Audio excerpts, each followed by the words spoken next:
This is Pete, or Kenshin1913, along with... Mom. This is another Cooking with Kenshin1913. What are we making today? We're making a muffuletta.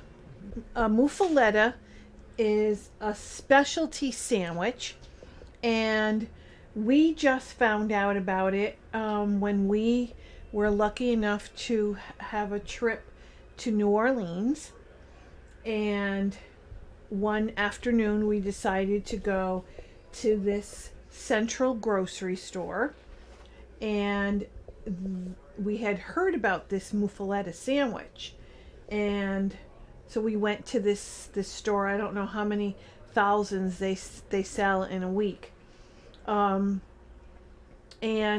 we ended up finding out what the recipe was, and we absolutely love it. And all of last year we were making it. So it's pretty simple. You start off with a beautiful round bread.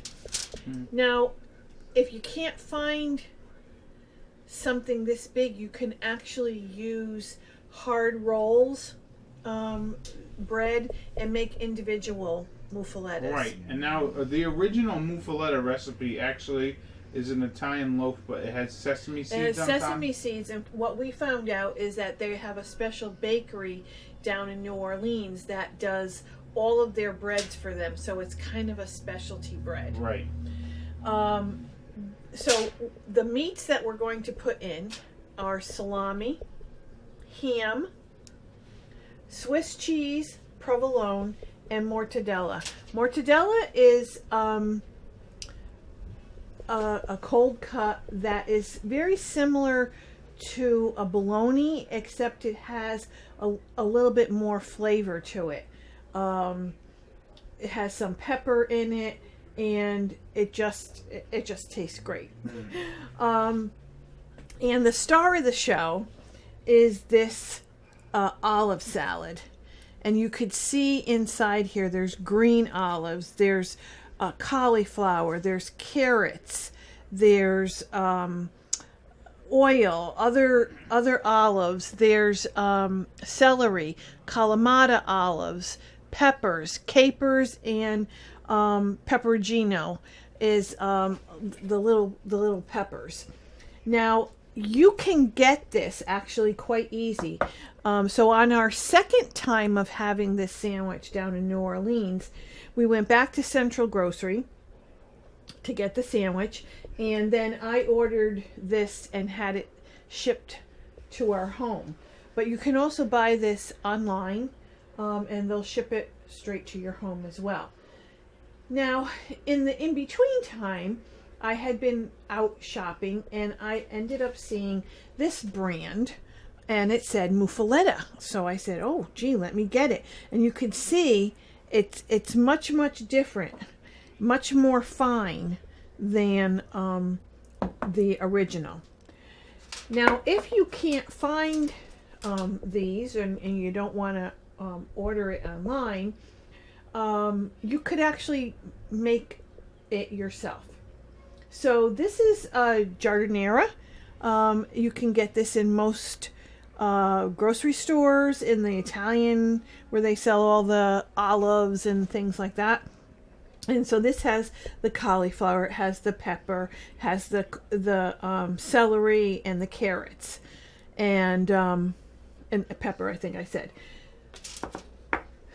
Capers, you add a few, and we found out that actually capers comes from Sicily. And let me back up a minute.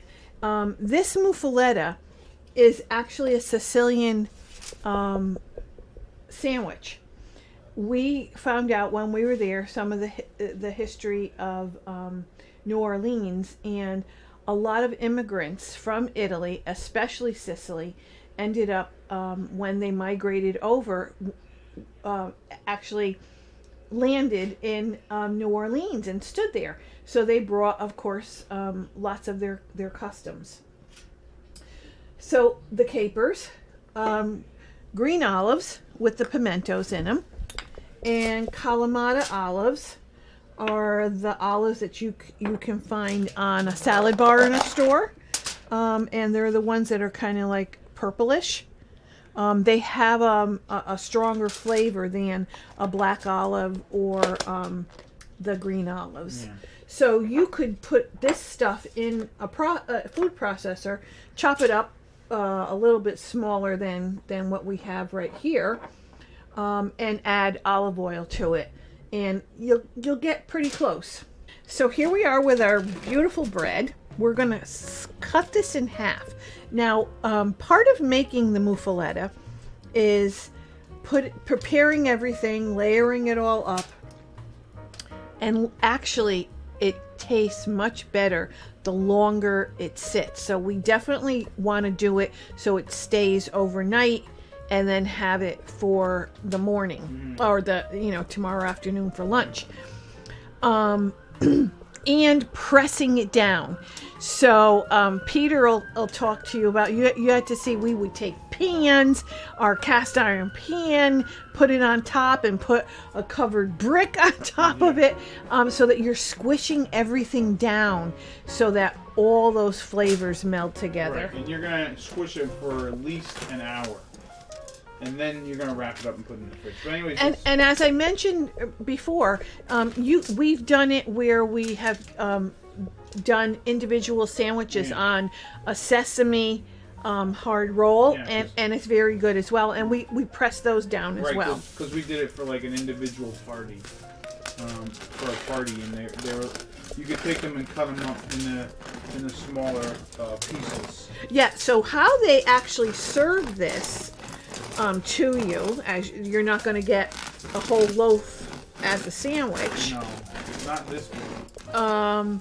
What they do is they cut it in triangles, and which we'll do at the end. And they wrap it up and give it to you. And you can buy either a half sandwich or a whole sandwich. Yeah, and you'll see people in the parks eating their lunchtime meal. So there's actually a certain series of way that the meats go in, and that's what we have them in line. So first we're gonna put a little olive oil on, right? Mm-hmm. So on the bottom, how we usually do this, because what we do is we take it, I forget how we did. We smush the top with the bottom or something like that. I forget, but because it's been a bit. But so this is olive oil, regular olive oil, and we just put a little bit on there, and a little bit on the top. Yeah, and this bread was baked today. We went to the local bakery and picked up a nice loaf. And like my mom said, this recipe, or this sandwich, is so good. The next day it gets better. Even days later when we've had it, like we ended up having enough for 2-3 days after we had our party. So, so what we're gonna do is we're gonna start layering this. Right. The first layer is salami. Now I'm gonna put in the video description about how much you're gonna need. Probably about, depending on how much. I got a half a pound of everything. Yeah, but we probably won't use a half a pound. No. And my local butcher actually cut this. I like it a little bit thinner. You can see. Yeah. And my mortadella a little bit thinner, so it was a new person on, so I can't. Yeah, so you do one layer of salami, and you can add as much as you'd like. And if you're not a big fan, you can omit it. But we did something something similar to this a few years back. We went to one of the local vineyards for my birthday, and we made a sandwich. It was called a hunter's bread, a hunter's sandwich. And with the hunter's sandwich, you would pull out the inside of the bread, and you would make a sandwich and then scrunch it up. So it goes salami, ham, Swiss. And I'm not a cheese person to eat it like this, but it's absolutely delicious. Yeah. Yeah, so we had muffulettas at least twice while we were down in New Orleans. It was a quick sandwich, because whenever you go to New Orleans, there's almost like a, if you're going as a tourist, there's almost a checklist of grub that you gotta have. You gotta have the You gotta have the pralines, you gotta have the beignets, you gotta have gumbo, you gotta have po' boys. You gotta try a muffuletta. What other stuff? Crawfish, you gotta have a crawfish. We pretty much tried everything. Mm-hmm. Yeah.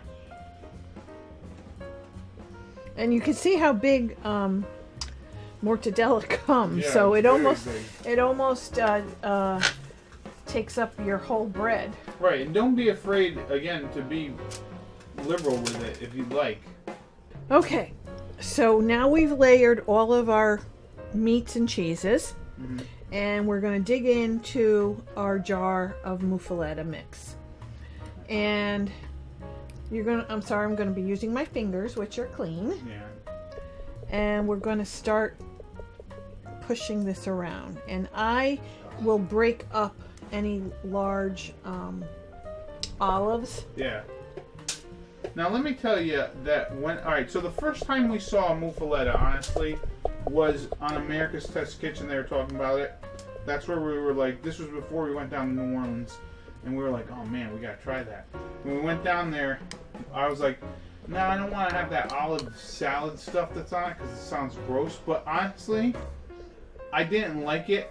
I don't like olives like if I'm eating this plain, but on this sandwich it makes sense. So, it's a good idea. I mean, just give it a try. Be a little adventurous if you wanted to. This is a Kalamata olive, the one that I showed you, that are purplish, and because they've been in the jar and soaking, it turned lighter. Yeah. And so the thing about this is, what was I gonna say? Even our friend Pat, who is not super adventurous with eating food, actually ate this, and he actually enjoyed it, which I'm very surprised. So, I mean, I understand if you're not a big fan of olives or whatever. Yeah, if you're not a big fan of olives, this may not be for you. Right. Okay, so here we are. We've got this. You could even put more on it if you're a lover of the spicy stuff. All right, now we're gonna push this, and I have my tin foil. Yeah, definitely. You can either wrap it. This is heavy duty. You could wrap it in saran wrap first if you want, and then the tin foil. But usually I go this way, and then I'll take another piece and go the other way so that the whole thing is covered up. So we flipped it. So this is the bottom part, and then Pete is giving me a cast iron pan. So we're going to push that down, and we're going to add a little bit more weight. So this is our big cast iron Dutch oven. So we squished it down with 2 heavy pans, and you're just going to let this sit for about an hour. Yeah, and if you don't have heavy cookware, as I mentioned when we first started, you can use a brick.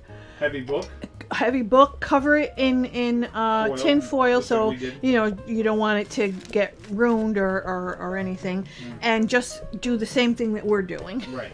So this is going to stay like this for about an hour, and then you can transfer it without the heavy part on it into the refrigerator. Here is our wrapped up muffuletta that was in the fridge. And it's been many hours. We left it in overnight. One thing that I do want to mention again is you only have to leave it for an hour. So if you want to eat it the day of making it, you can totally do that. We like to leave it and prepare it ahead of time because it is really good.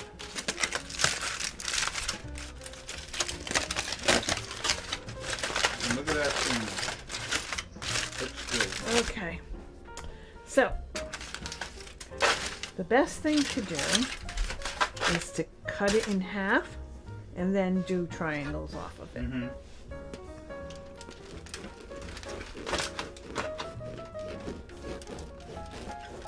So yeah, one thing I want to talk about while we're cutting this muffuletta is we're basically showing the most traditional way to do it, minus the sesame seed bread. But if you want, you can obviously, if you got like a sub roll or long bread, you can use that. You know, regular loaf of bread, you could do that. I would not advise using. Look at that. I would not advise using what would you call it? Just a regular sandwich bread. All right, so here's our muffuletta sandwich. As you can see, all the loveliness. My mom cut up a smaller slice. And this is why they wrap it. Yeah, and usually it's in like butcher paper, so you don't lose any of the goodness inside. Yeah, the tapenade, as they call it, or the olive salad, really makes it with all different meats and the cheeses, and you get just enough bread. It's good. It's a terrific sandwich to eat during lunch hour. Let me tell you, they used to eat it during lunch hour. Yep. With whatever they were eating when they were making stuff down in New Orleans. Anyways, this is a terrific sandwich. If you get a chance to try it, I say do. I've been Pete, or Kenshin1913, along with Mom. And this has been another Cooking with Kenshin1913. Enjoy and happy eating.